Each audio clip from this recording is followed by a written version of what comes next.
अच्छा बच्चों, एक्सरसाइज 6.2 का हम लोग दूसरा सम देखने जा रहे हैं। Exercise 6.2 chapter 6 standard 10 mathematics.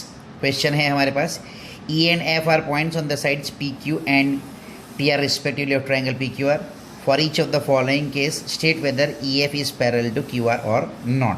चलो पहले हम उसके डेटा के हिसाब से हम लोग फिगर बना देते हैं। अगर फिगर दिया है क्वेश्चन के अंदर तो कोई बात नहीं, नहीं दिया है तो डेटा के हिसाब से हम लोग बना सकते हैं।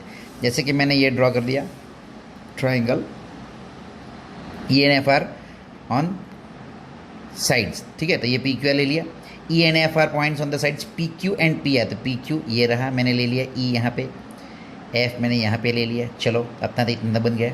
अब हमको ये प्रूव करना है कि हमको चेक करना है कि ये जो लाइन पास हो रही है वो ये लाइन जो है वो पैरेलल होगी कि नहीं इसको। तो ये चेक करने के लिए हमको क्या करना पड़ेगा कि हम लोग यूज़ करेंगे converse of basic proportionality theorem.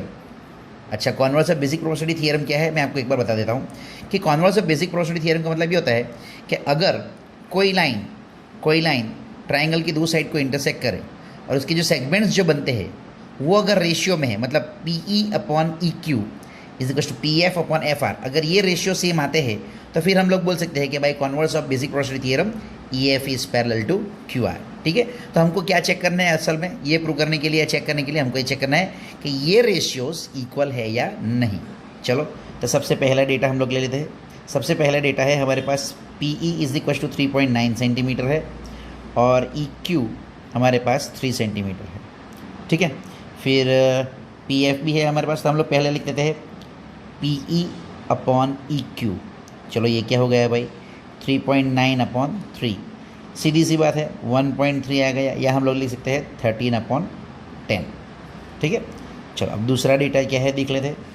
P F हमारे पास है 3.6 सेंटीमीटर, एफ आर हमारे पास है 2.4 सेंटीमीटर। ठीक है ना, तो चलो इसका रेशियो देख लेते हैं कि पी एफ अपन एफ आर क्या आता है। ये हो गया 3.6 अपॉन 2.4, ये हो गया 12 3 ज़ा 36, 12 2 ज़ा 24, तो आ गया 3/2। अब इसको अगर 10 का डिनोमीटर बनाना है या सेम रेशियो के अंदर है कि नहीं चेक करना है, तो हम लोग क्या करेंगे, सिंप्लिसिटी के लिए 5 से मल्टीप्लाई डिवाइड कर देंगे तो हमको मिलेगा 15/10। अब ये हो गया 13/10, ये हो गया 15/10, दोनों इक्वल नहीं है, बराबर, दोनों इक्वल नहीं है। Therefore P E upon E Q is not equals to P F upon F R. इसका मतलब हो गया देयरफॉर जो ई एफ है is not parallel to Q R by converse of basic proportionality theorem। ठीक है, चलो इसके हिसाब से ये नहीं आएगा। ठीक है, चलो अब ये देखते हैं, हम लोग करते हैं सेकेंड वन, देखते हैं डेटा जो है वो। तो सेकेंड वन के हिसाब से पी ई हमारे पास 4 सेंटीमीटर है, क्यू ई हमारे पास 4.5 सेंटीमीटर है, फिर पी एफ हमारे पास है 8 सेंटीमीटर एंड आर एफ हमारे पास है 9 सेंटीमीटर। चलो नाउ वही रेशियो चेक करना है, तो P E upon E Q हमको क्या मिलेगा, 4/4.5, तो मतलब ये मिल गया हमको 40/45। ये हो गया 5 8 ज़ा, ये हो गया 5 9 ज़ा, तो हमको रेशियो मिला 8/9। चलो दूसरा देख लेते हैं, पी एफ अपन एफ आर क्या होता है या आर एफ क्या होता है। पी एफ हमारे पास है 8, ये हमारे पास है 9। अरे ये दोनों तो इक्वल हो गए, इक्वल हो गए, मतलब क्या हो गया, therefore P E upon E Q is equal to P F upon R F. दोनों रेशियो इक्वल आ गए, सही है। ठीक है, चलो तो हम लोग देख सकते हैं therefore by converse of basic proportionality theorem, basic proportionality theorem हम लोग लिख सकते हैं, बेसिक प्रोपोर्शनैलिटी थियरम हम लोग लिख सकते हैं E F is parallel to Q R. Okay बच्चों, तो ये जो थर्ड सम जो है, मतलब सेकेंड वन का थर्ड जो ऑप्शन है वो भी हम लोग देख लेते हैं कि अगर हमारे पास वैल्यू है पी क्यू की पूरी वैल्यू हमको दी गई है 1.28 सेंटीमीटर, ठीक है ना, और पी आर हमारे पास है 2.56, तो ये पूरा 2.56 सेंटीमीटर हमको मिल गया, और ये पी ई 0.18 है, तो ये 18 सेंटीमीटर हमको यहाँ पे मिल गया, और पी एफ हमारे पास जो है वो 0.36 सेंटीमीटर है। हमको चेक करना है कि E F is parallel to Q R और नॉट। तो उसके लिए हमको ई क्यू और पी एफ की एफ आर की वैल्यू चाहिए, ठीक है। अब हमारे पास है now P dash E dash Q, मतलब कोलिनियर है, तो हम लिख सकते हैं therefore P E plus E Q is equals to P Q, ठीक है। अब हमको ई क्यू चाहिए, तो therefore E Q is equals to P Q minus P E. चलो भाई पी क्यू क्या है हमारे पास 1.28 है, ठीक है, माइनस 0.18 लिख दिया। चलो हमको मिल गया ये 8 में से 8 0, 2 में से 1 गया 1 रह गया, और ये 1 माइनस 0 1, 1.10, ठीक है। चलो तो हमको ई क्यू की भी वैल्यू मिल गई।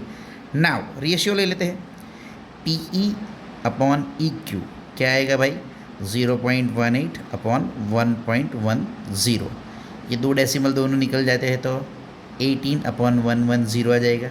चलो कैंसिल करते हैं, 2 9 आ गया, 255 आ गया, ठीक है ना, सही है।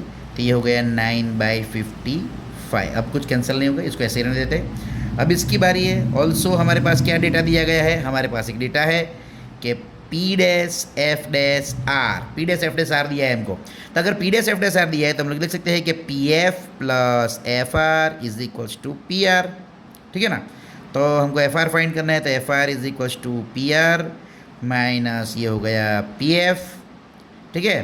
तो पी आर हमारे पास है 2.56 माइनस 0.36, माइनस करते हैं 6 में से 6 गया 0, 5 में से 3 गया तो 2 रह गया, 2 में से 0 गया तो 2 रह गया, 2.20 सेंटीमीटर। यहाँ पे भी हम लोग सेंटीमीटर लिख देंगे, यूनिट लिखना बहुत ज़रूरी है, डेटा में दिया है तो, ठीक है। चलो अब हम लोग वो रेशियो चेक करेंगे। Now P F upon F are क्या आएगा भाई, P F upon F are sorry, तो ये हो गया 0.36 अपॉन 2.20, तो हो गया 36/220। फिर से काटो, 18 ज़ा, या तो फिर 4 से भी डायरेक्ट आप कट कर सकते हो, आपकी चॉइस है, ठीक है। 110 देखो यही आ गया, फिर से 955, तो ये हो गया 9/55। तो देयरफॉर हमको ऐसा मिलेगा कि P E upon E Q is equals to P F upon F are.